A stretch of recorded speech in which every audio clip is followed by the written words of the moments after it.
So here's how we built our wooden feature wall and stage in our new youth centre. We began by priming in black, just to make sure that any cracks showing through the wood would only show black paint. There's my dad supervising me.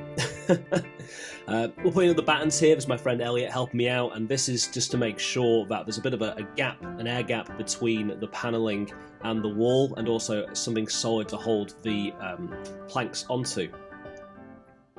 This is me cutting all the 100mm rough sawn timber to size, and I'm not using pallet wood for this. People ask me about, is it a pallet wood wall, and it's not, because there's often chemicals and insects and things in pallet wood that's not great for this kind of build.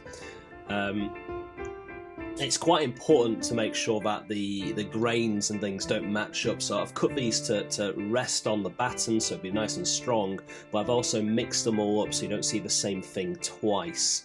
Laying it all out here, getting ready for the painting.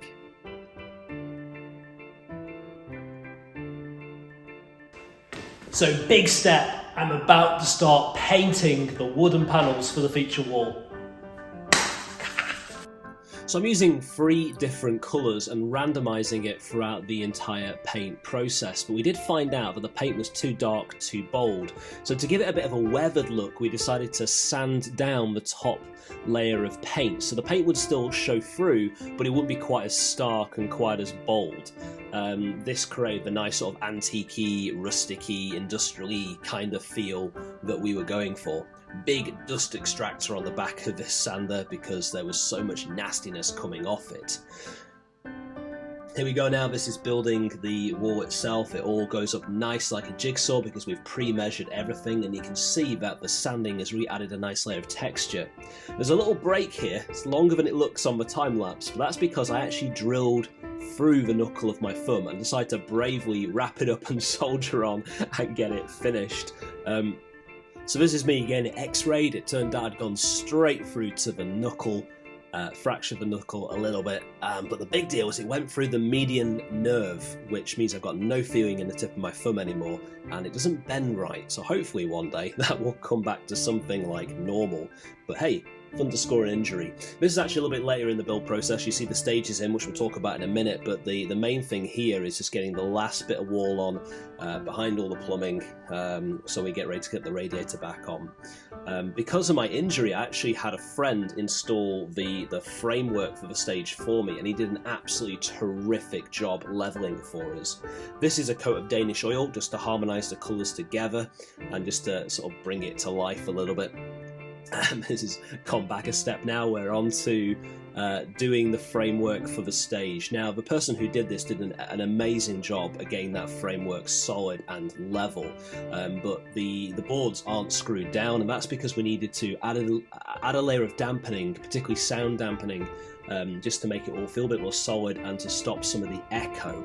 So all I'm doing here is I'm cutting carpet tiles into 40-50mm strips and laying them out on the joists themselves, and then gluing them down, and then all I'm going to do is just put the boards directly on top of this and then screw through the layer of carpet tile to sort of sandwich that foam and rubber between the 18mm board and the CLS joists underneath. It worked out really well doing it that way. So all I'm doing here is I'm laying the tongue and groove 18mm chipboard flooring back down, and I'm just lining where the joists are. Because the room's not perfectly square, you can't guarantee they're always going to be in the same place. I want to make sure when I put the screws in that they're going to go into solid joists and not into an air gap. So here we are, final pieces.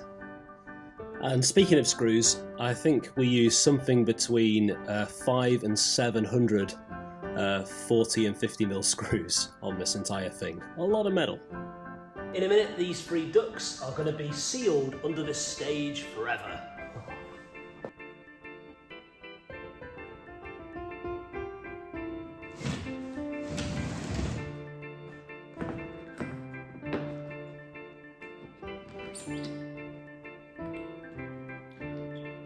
There we go, perfect ducks. So, final stages now. All we're doing here is mocking up the carpet tiles Again, it's got a layer of rubber and a layer of fabric, which just adds to the sound dampening, and we're gluing that down with a good layer of tile adhesive. Again, all this together, without adding a lot of mass or volume, creates a lot of a dampening effect on the room. So this is it. I mean, other than the skirt and the lights and the design and the PA, we've got the wooden feature wall and the stage all straight, all level, all dampened, all ready to roll. That's it. Thanks for watching.